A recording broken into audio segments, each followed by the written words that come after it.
Hispanic Heritage Month may have ended, although one organization on the coast is making sure the indigenous, migrant plus Hispanic communities thrive in our community as well as across the state. Tonight, we're joined by Brenda with Centro del Pueblo to talk about events coming up. Thank you so much, Brenda, for taking the time to speak with us this evening. Thank you so much, Ariana, for having me.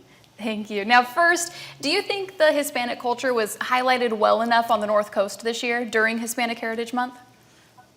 It was highlighted. We have different statements from the city of Arcata, for example, and also the supervisor made a proclamation. And there is work that needs to be done in order to acknowledge also our rights as immigrants. But we are going through a good pathway, I believe. Most of the communities acknowledge our participation in economics and culture here. So it was a good year for celebration.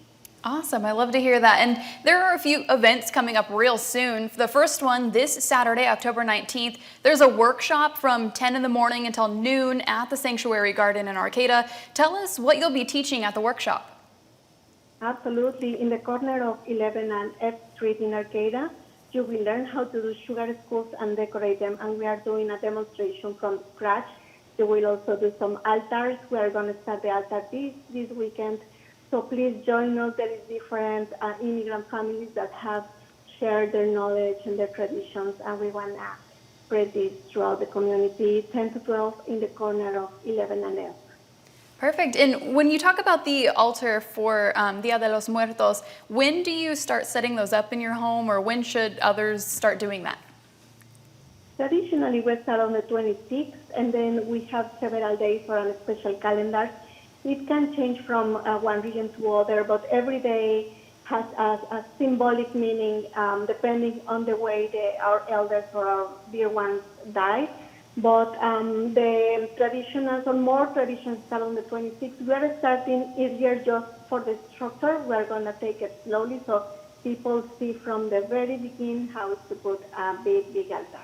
And it is beautiful with all of the flowers and the sugar skulls. It's going to be fantastic. Now, the following Saturday, October 26th, tell us about the 7th annual Dia de los Muertos procession from Fortuna to Eureka.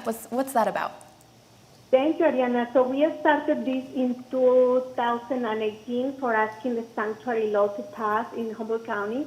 And from that year, after the law passed, we didn't stop. Every year we are working for fair immigration reform, nationally, statewide, but also to acknowledge that we are here, our presence, and the sacrifice we are doing, walking, like so many others are working through that border. So it is a strong message of commitment, of engagement, of sacrifice, but at the end of the road is to make us visible in the passion we have for protecting and defending our rights, for the advocacy of immigrants' rights.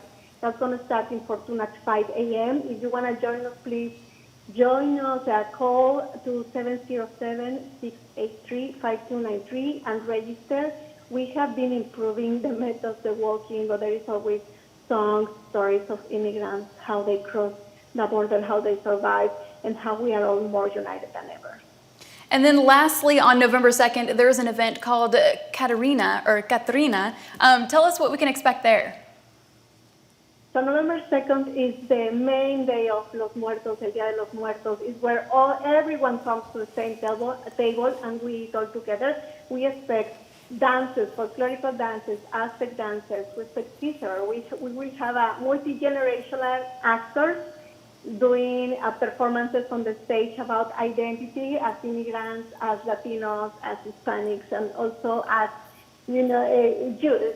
So there is different ages from 13 years old to 60 years old actors performing that day. And then we have also dance therapy and the acknowledgement we do every year to all the community organizers that do the work of the advocacy for knowing our rights. So it's going to be great. 5 p.m. starting on 305th Street, Eureka at the North Coast Repertory Theater. It's an indoor theater. Is precious. It's been having a great success this year with their plays, and this is a free event for all communities. This is a welcoming event for everyone that wants to know our traditions and also the arts and culture that we are performing at Centro del Pueblo.